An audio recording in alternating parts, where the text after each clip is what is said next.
Hello trader, कैसे आप सभी। उम्मीद करता हूँ कि आप सभी अच्छे होंगे और आप सभी की लाइफ में हर चीज़ अच्छी चल रही होगी। चलिए आज हम बात करते हैं मार्केट में प्राइस एक्शन के सबसे बेसिक और स्टार्टिंग पॉइंट की। जिस तरीके से घर बनाने के लिए घर की नींव ज़रूरत होती है, उसी तरीके से प्राइस एक्शन ट्रेडर के लिए प्राइस एक्शन के बेस पे काम करने के लिए ये चीज़ें ज़रूरी होती है जो हम आज की क्लास में सीखने वाले हैं, जिसे हम कहते हैं सपोर्ट और रेसिस्टेंस। इसमें हम लोग सिर्फ सपोर्ट और रेसिस्टेंस, हॉरिजेंटल सपोर्ट और हॉरिजेंटल रेसिस्टेंस ही नहीं, trend line support, trend line resistance, यानी कि सपोर्ट, रेसिस्टेंस और ट्रेंड लाइन तीनों चीज़ों को समझने वाले हैं। हो सकता है ये वीडियो थोड़ी सी बड़ी हो, लेकिन इस वीडियो में आप लोग समझेंगे कि चार्ट कैसे बनाना है। यानी कि मार्केट में काम करने के लिए सबसे ज़रूरी चीज़ें होती है कि आपके लेवल्स परफेक्ट हो, जिससे आप परफेक्ट एंट्री और परफेक्ट एग्जिट कर पाए।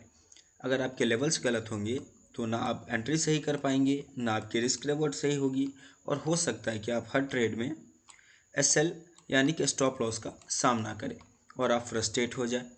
तो आज हम समझेंगे कि कैसे मार्केट के अंदर सपोर्ट और रेसिस्टेंस बनाना है। हो सकता है आपने काफ़ी वीडियोस देखी होगी जिसमें आपको अलग अलग चीज़ें बताई जा रही होगी, लेकिन आज मैं आपको बड़ा ही सिंपल चीज़ में समझ चाहता हूँ कि कैसे सपोर्ट और रेसिस्टेंस बनाना है। सपोर्ट रेसिस्टेंस के साथ इसी वीडियो में हम लोग ट्रेंड लाइन को भी कवर करने वाले। तो चलिए देर ना करते हुए समझते हैं कि सपोर्ट और रेसिस्टेंस कैसे बनाना है। सबसे पहले आपको जिस इंडेक्स के अंदर सपोर्ट या रेसिस्टेंस, या मैं यूँ बोलूँ तो सबसे पहले आपको जिस भी इंडेक्स के अंदर चार्ट बनाना हो, आप उस इंडेक्स को सर्च कर लीजिए। मैं आप लोगों को गोल्ड के अंदर बना के बताता हूँ। तो मैंने यहाँ सर्च कर लिया XAU USD, ये कमोडिटी मार्केट है। अब देखिए टाइम फ्रेम कुछ चीज़ें हैं जिसे नोट करने की चीज़ें हैं। मैं यहाँ सीरियल बाय सीरियल आप लोगों की स्क्रीन पे लिख दे रहा हूँ कि सबसे पहले आप लोगों को इंट्राडे ट्रेडिंग करने वालों के लिए कौन कौन से टाइम फ्रेम बेस्ट है। इसी टाइम फ्रेम के अकॉर्डिंग आपका चार्ट पूरा कंप्लीट होने वाला है। तो ये टाइम फ्रेम आप लोग नोट करके रख ले, या फिर अगर आप लोग चाहे तो इसका स्क्रीनशॉट भी लेके रख सकते हैं। सबसे पहले आना हम लोगों को 1 डे के टाइम फ्रेम पे, फिर आना हम लोगों को 4 आवर के टाइम फ्रेम पे, फिर आना हम लोगों को 1 आवर के टाइम फ्रेम पे, फिर 30 मिनट के टाइम फ्रेम पे, फिर 15 मिनट के टाइम फ्रेम पे आना है और चार्ट के लेवल को स्मूथ करना है। चलिए भी हम लोग समझेंगे 1 डे, 4 आवर, 1 आवर, 30 मिनट और 15 मिनट। सबसे पहले मैं यहाँ सर्च करता हूँ 1 डे। 1 डे के टाइम फ्रेम पे आने के बाद मैं चार्ट को करूँगा रिसेट, और इसमें ज़्यादा कुछ नहीं, अपने प्रीवियस डे के कैंडल का सपोर्ट और रेसिस्टेंस बनाना है। जैसे कि मैंने यहाँ से हॉरिजेंटल लाइन लिया है, ये मेरा एक रेसिस्टेंस पॉइंट है जहाँ से मार्केट ने प्रीवियस टाइम में फॉल दिया है, और ये मेरा सपोर्ट पॉइंट है क्योंकि मार्केट यहाँ से रिजेक्शन ले रहा है। अब चलिए देखते हैं अगला क्या है। अगला है 4 आवर। 4 आवर के टाइम फ्रेम पे आऊँगा, करूँगा चार्ट रिसेट, और मैं पहले इसी लेवल को थोड़ा सा ठीक कर लूँगा। इस लेवल को मैं यहाँ ले आया, इस लेवल को थोड़ा सा ऐसे कर दूँगा मैं। अब देखिए ये दोनों लेवल मेरा परफेक्ट है। इसके बीच में अगर आपको लेवल लेनी हो या इसके आसपास में लेनी हो तो एक ये आप लेवल ले सकते हैं, जहाँ मार्केट सबसे पहले अच्छा एक बाउंस बैक दिया हुआ है। मार्केट यहाँ से कहीं ना कहीं एक डाउन साइड के लिए मूव दिखाया, बट यहाँ से फिर एक पुल बैक दिखा दिया है, जो मार्केट हमेशा अभी तक ऊपर ही रखा था। अब हम लोग चलते हैं 1 आवर के टाइम फ्रेम पे। 1 आवर पे आने के बाद मैं अपने ऊपर वाले लेवल को थोड़ा सा ठीक करूँगा, बॉडी टू बॉडी कनेक्ट करेंगे। इसमें एक चीज़ आप लोगों को ध्यान देने वाली चीज़ ये है कि अगर आप लोग चार्ट ड्रॉ कर रहे हैं और चार्ट ड्रॉ करने के टाइम में अगर आप लोग बॉडी टू बॉडी कनेक्ट कर रहे हैं तो सारे लेवल्स बॉडी टू बॉडी ही होने चाहिए। अगर आप वीक टू वीक कनेक्ट कर रहे हैं तो वीक टू वीक ही होनी चाहिए। अभी ये देखिए मैंने अपने लेवल्स को कर दिया है ठीक, ये देखिए। अब चलते हैं नेक्स्ट 30 मिनट पे। 30 मिनट पे आने के बाद इस लेवल को फिर थोड़ी सी स्मूथिंग की ज़रूरत है। आप लोग चार्ट बनाने में दो चीज़ों का यूज़ कर सकते हैं, एक हॉरिजेंटल लाइन और दूसरा रेक्टेंगल बॉक्स का, जिसको हम लोग जोन बनाने में यूज़ करते हैं। अभी देखते हैं हम लोग क्या हमारे पास में सारे लेवल्स ठीक है। अब तक के तो सारे लेवल्स ठीक है। ज़्यादा लेवल लेने की ज़रूरत नहीं है, कम लेवल में हम लोग समझेंगे। ये देखिए यहाँ तक के सारे लेवल्स ठीक है। लेवल्स लेने के लिए आपको रिसेंट स्विंग हाई और रिसेंट स्विंग लो को ही मार्क करनी है। यहाँ देखिए मार्केट इससे पहले यहाँ से कहीं ना कहीं एक रिजेक्शन शो किया है और मार्केट फॉल दिया है, तो उम्मीद करता हूँ कि नेक्स्ट टाइम मार्केट इस पॉइंट को रिस्पेक्ट करेगा। मार्केट में 100% कुछ भी नहीं है, 80 to 90% की प्रेडिक्शन होती है। अगर मार्केट में 100% की किसी की श्योरिटी हो तो वो पूरे वर्ल्ड का सबसे अमीर आदमी बन सकता है। चलिए इस लेवल को मैंने यहाँ अगर थोड़ा सा स्मूथ किया है तो देखिए इस लेवल को मैंने यहाँ से कनेक्ट किया तो ये लेवल खुद ब खुद यहाँ कनेक्ट हो गया है। अब देखते हैं मेरे पास कितने लेवल है, टोटल 1 2 3 4 और लेवल होनी चाहिए मैक्सिमम 5। सबसे ज़रूरी चीज़ ये है कि मैं आप लोगों को चार्ट बनाने के बाद एक इंडिकेटर भी बताने वाला हूँ जो आपकी चार्ट के लिए बनाई हुई सारे लेवल्स को वेरीफाई करेगा। ज़्यादातर न्यू ट्रेडर को हमेशा एक डर बनी होती है मन में कि क्या जो मैं अपने लेवल्स बना रहा हूँ या जो मैंने अपने चार्ट्स बनाया है क्या उसके सारे लेवल सही है। अगर सही है तो मैं कैसे कंफर्म करूँ या किससे वेरीफाई करवाऊँ। तो इसमें एक वर्चुअल सपोर्ट और असिस्टेंस भी बनाने का ऑप्शन होता है ट्रेडिंग व्यू के अंदर ही, जो बिल्कुल ही फ्री है। तो पहले मैं आप लोगों को चार्ट बनाने का बताता हूँ, इसके बाद हम लोग देखेंगे उस इंडिकेटर पे। चलिए अब तक के सारे लेवल्स ठीक है, लेकिन इसमें अगर आप लोग कुछ गौर करेंगे तो देखिए थोड़ी सी गौर करने की चीज़ ये है कि यहाँ तो मैंने बॉडी टू बॉडी कनेक्ट किया है, बट ये मेरा यहाँ विक कनेक्ट हो रहा है।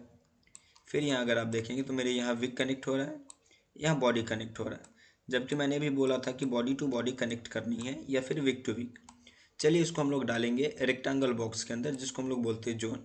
सबसे पहले मैं इस हॉरिजेंटल लाइन को कर लूँगा डिलीट, इस पर किया मैंने सेलेक्ट और कर दिया मैंने इसको डिलीट। अब ये मेरा रेक्टेंगल बॉक्स, अब इसके बॉडी को मैं यहाँ से कवर करूँगा और यहाँ तक ले आऊँगा। अब देखिए इसके बॉडी से मैं इसके बॉडी को मैच करूँगा तो क्या हुआ, ये पूरा विक इस जोन के अंदर आ गया, ये पूरा बॉडी और यहाँ जो इसका विक था मार्केट का वो भी यहाँ कहीं ना कहीं इस जोन के अंदर आ गया और मेरे लिए एक अच्छा सा रेसिस्टेंस यानी कि सेलिंग पॉइंट शो हो सकता है और मैं यहाँ किसी भी तरीके के ट्रैप में फंसने से बच सकता हूँ, यहाँ मैं ट्रैप नहीं होऊंगा। अब देखते हैं, पहले मैं बेस कंप्लीट करता हूँ। मेरा एक ये भी लेवल है तो मैं इस लेवल को भी करता हूँ डिलीट और आ जाता हूँ मैं रेक्टेंगल बॉक्स पे। और अब देखते हैं यहाँ क्या हो सकता है, यहाँ मैं इसको करता हूँ कनेक्ट। अब ये देखिए क्या प्यारा सा चार्ट दिख रहा है आपको। प्रीवियस में भी मैं दिखा दूँ तो कहीं ना कहीं ये प्रीवियस में इसके लिए रेसिस्टेंस का काम कर रहा था और ये चार्ट इसके लिए सपोर्ट का काम कर रहा है।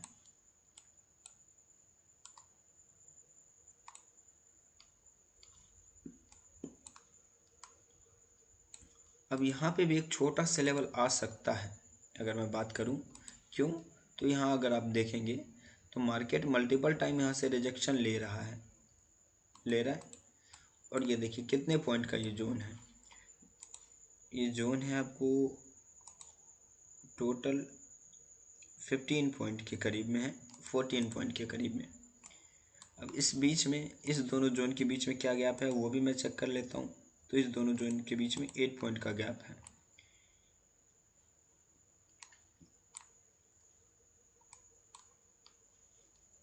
अब यहाँ आप देखेंगे तो क्या हो रहा है, देखिए मार्केट का ये एक सपोर्ट एरिया था, बिल्कुल मार्केट इसको टैप किया, टच किया, बाउंस बैक, टच किया, बाउंस बैक, टच किया, बाउंस बैक। फिर यहाँ कहीं ना कहीं मार्केट इसके पास में आया, यहाँ से बाउंस बैक दे दिया। वापस से जब मार्केट यहाँ इसको ब्रेक करके नीचे आया है, इस एरिया का जब मार्केट ब्रेक डाउन किया है तो मार्केट यहाँ से ऊपर जाने के टाइम में इसका ब्रेकआउट नहीं दे पा रहा और यहीं से रिजेक्शन ले रहा है। तो मेरे लिए एक ये जोन हो सकता है और मेरे लिए बीच में एक इंटरमीडिएट लेवल ये भी हो सकता है। इंटरमीडिएट लेवल मेरा ये भी हो सकता है छोटा सा। अब चलिए मैं इसको कर देता हूँ कलर चेंज, इस पर मैं सेलेक्ट करूँगा, इसके थीम में जाके मैं इसके कलर को कर दूँगा चेंज। मैं इसके कलर को ग्रीन कर रहा हूँ, आप दूसरा भी रख सकते हैं। मैं इसलिए इसको ग्रीन कर रहा हूँ क्योंकि मेरा ये बाइंग जोन है और ये मेरा सेलिंग जोन है। ये दोनों मेरा पावरफुल बाइंग और सेलिंग जोन है, बीच के जो भी लेवल्स है वो इंटरमीडिएट लेवल है। अब यहाँ देखते हैं क्या यहाँ भी लेवल है, बिल्कुल यहाँ भी एक लेवल है, मैं फिर से बता दे रहा हूँ कि एक इंटरमीडिएट लेवल है। इंटरमीडिएट लेवल में मार्केट इस पॉइंट को रिस्पेक्ट कर भी सकता है और नहीं भी कर सकता है। जैसे कि इस पॉइंट को, ये भी कहीं ना कहीं मार्केट का एक इंटरमीडिएट लेवल ही है, बट मार्केट इसको थोड़ा बहुत रिस्पेक्ट करेगा। अब देखिए कितने लेवल है मेरे चार्ट में, 1 2 3 4 5। 5 में मेरा एक इंटरमीडिएट लेवल है, तो मेरे पास मेन लेवल जो है वो 4 है, और मेरे पास एक ये लेवल भी है। मेरा मार्केट अब देखिए इस पॉइंट पे है। चार्ट के कुछ रूल्स हैं, मैं वो आपको बता देता हूँ।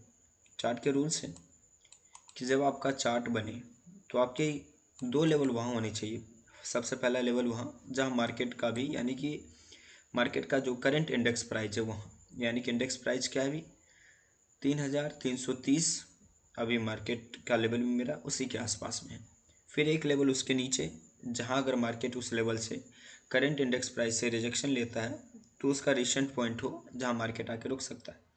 एक उसके ऊपर में जहाँ मार्केट सबसे पहले जाके रिस्पेक्ट कर सके। इसके बाद जो भी आपको लेवल्स रखने हो आप रख सकते हैं। अब यहाँ अगर मैं बात करूँ ट्रेंड लाइन की, तो देखिए आते हैं ट्रेंड लाइन पे। अब थोड़ा सा नीचे आएंगे, एक लेवल ये भी है मार्केट का, ये पॉइंट जो काफ़ी पावरफुल है।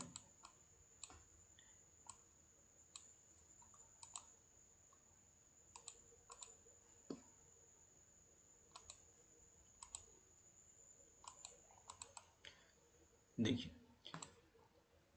इसके कुछ रूल्स मैं फिर से बता देता हूँ कि किसी भी चार्ट पे लेवल के, यानी कि सपोर्ट और रेसिस्टेंस या ट्रेंड लाइन के वैलिडेशन के लिए मिनिमम 2 टच चाहिए। जैसे कि आप यहाँ देख पा रहे होंगे कि मेरा फर्स्ट टच है इस पॉइंट पे, सेकंड टच है मेरा इस पॉइंट पे, तो ये लेवल मेरा वैलिड है। यहाँ पे भी आप देखेंगे तो फर्स्ट टच है इस पॉइंट पे, सेकंड टच है मेरा इस पॉइंट पे, यानी कि कहीं ना कहीं ये लेवल मेरा वैलिड है। वैसे अगर आप यहाँ देखेंगे तो इसी जोन में मल्टीपल टाइम ये इसको रिस्पेक्ट किया हुआ है, यानी कि ये लेवल भी मेरा वैलिड है। अब किसी भी लेवल को मिनिमम वैलिड होने के लिए 2 टच चाहिए, और मैक्सिमम वैलिडेशन इसकी जो है वो 4 टच तक होती है। ये ब्लू वाला जो लाइन आपको दिख रहा है, ये लेवल और ये लेवल मेरा एक इंटरमीडिएट लेवल है, और ये मेरा सपोर्ट है, ये मेरा कोर सपोर्ट है, ये मेरा कोर रेसिस्टेंस है। अब देखते हैं ट्रेंड लाइन कैसे बनाते हैं। ट्रेंड लाइन बनाने के लिए आप अपने टूल बॉक्स से पैरेलल चैनल का यूज़ करेंगे, और सबसे पहला वो पॉइंट मार्क करेंगे जहाँ सबसे पहले मार्केट उठा है, और 45 डिग्री के एंगल पे अपने पैरेलल चैनल को लेके जाना है, यानी कि जैसे सीढ़ी होती है, छत की सीढ़ी के जैसे इसको लेके जाना है, और सेकंड टच तक मैच करना है मिनिमम। अगर आप यहाँ देखेंगे तो क्या ये मेरा फर्स्ट लेवल है जहाँ मार्केट इसको टच किया है, सेकंड लेवल मेरा ये है जिसको मार्केट टच किया है और वैलिड भी है। देखिए इसके बाद इसके आगे का मेरा ये प्रेडिक्शन है कि मार्केट अगर इनकेस फिर मूव देता है तो कहीं ना कहीं इसी पॉइंट पे ये वापस से मूव दे के आ जाएगा। इसको बोलते हैं ट्रेंड लाइन। ये ट्रेंड कंटिन्यूशन का कहीं ना कहीं एक पैटर्न है। अगर आप ट्रेंड में होगा तो मार्केट के नीचे से लेंगे, अगर डाउन ट्रेंड में होगा तो ऐसे मार्केट के अप साइड से लेंगे। जैसे कि मैंने आप लोगों को बताया था कि मैं चार्ट बनाने के बाद जो नए ट्रेडर को, नए लोगों को ज़्यादा कन्फ्यूजन होती है कि मैं अपने चार्ट को कैसे वेरीफाई करूं, तो उसके लिए एक इंडिकेटर दूंगा। तो यही वो इंडिकेटर, अपने ट्रेडिंग व्यू के इंडिकेटर सेक्शन में आना है, और इंडिकेटर सेक्शन में आने के बाद आपको सर्च करना पिवट पॉइंट स्टैंडर्ड। ये वो इंडिकेटर है, इसको अप्लाई कर देना है। जब आप इसको अप्लाई कर देंगे तो यहाँ आपको ये शो हो जाएगा। ये आप देख सकते हैं कि यहाँ आपके स्क्रीन पे शो हो रहा है। आप जिस टाइम फ्रेम पे होंगे उसी टाइम फ्रेम के अकॉर्डिंग ये आपको वर्चुअल सपोर्ट और रेसिस्टेंस ड्रॉ करके दे देगा। ये इंडिकेटर एक वर्चुअल सपोर्ट और रेसिस्टेंस ड्रॉ करके देना है। अगर आपके बनाए हुए लेवल्स, यानी कि जो आपने चार्ट बनाया है वो लेवल्स और इस इंडिकेटर के लेवल्स एकदम आसपास में हो, तो ये आप कंफर्म हो सकते हैं कि आपका चार्ट बिल्कुल ही परफेक्ट है। जैसे कि आप देख सकते हैं कि मेरा टॉप का लेवल है इस पॉइंट पे, और इस इंडिकेटर का लेवल भी मेरे चार्ट के लेवल के ऊपर, जस्ट उस लेवल के ऊपर में है। मेरा सेकंड लेवल ये वाला है, और ये जो इसका रेसिस्टेंस 1, यानी कि इसमें आप देख सकते हैं कि R1 R2 R3 P P S1 S2 S3, यानी कि R1 R2 R3 का मतलब होता है resistance 1, resistance 2, resistance 3। S1 S2 S3 का मतलब होता है सपोर्ट 1, सपोर्ट 2 और सपोर्ट 3। और पी का मतलब होता है पीवट, यानी कि पीवट पॉइंट। आप यहाँ देख सकते हैं कि R1 यानी कि रेसिस्टेंस 1, ये लेवल इंडिकेटर का है येलो वाला, और ये मेरा बनाया हुआ ड्राइंग है जो मैंने चार्ट ड्रॉ किया है। ये दोनों लेवल भी बिल्कुल एकदम साथ में है। ये मार्केट का पीवट पॉइंट है और मेरा भी यहाँ एक इंटरमीडिएट लेवल है। मार्केट का ये सपोर्ट 1 है यानी कि S1 लेवल है, और मेरा भी यहाँ एक लेवल है। मार्केट का ये S2 है, यानी कि ये बिल्कुल बिल्कुल आप देख सकते हैं कि मेरे चार्ट के लेवल के अंदर है, इनसाइड है, तो मेरा ये लेवल भी परफेक्ट है। ये एक आप देख सकते हैं S1 यहाँ है, और मेरा यहाँ भी एक लेवल है ब्लू कलर का, यानी कि ये भी लेवल मेरा सही है। और यहाँ आप एक देख सकते हैं कि S2 है। S2 लेवल में मेरा बिल्कुल मैच कर रहा है, क्योंकि मेरा ये ट्रेंड लाइन का जोन है। तो ये थे इस इंडिकेटर के फ़ायदे कि आप अपने लेवल्स को चेक कर सकते हैं। हम लोग इसके बाद नेक्स्ट वीडियो में बात करेंगे कि कितने तरीके के ट्रेंड्स होते हैं, मार्केट कौन से ट्रेंड में क्या बनाता है, हायर हाई हायर लो क्या होता है, लोअर लो लोअर हाई क्या होता है, इम्पल्सिव करेक्टिव कौन सा होता है, जिगजैग मोड किसको बोलते हैं, इम्पल्सिव करेक्टिव किसको बोलते हैं, ट्रेंड्स कितने तरीके के होते हैं। तो ये था हमारा छोटा सा चार्ट का एक वीडियो। ये था हमारा हाउ टू ड्रॉ चार्ट, इसका हिंदी में क्लियर और सिंपल कॉन्सेप्ट चार्ट बनाने का। तो अगर वीडियो आप लोगों को पसंद आ रही है तो लाइक करें, शेयर करें, सब्सक्राइब करें, ताकि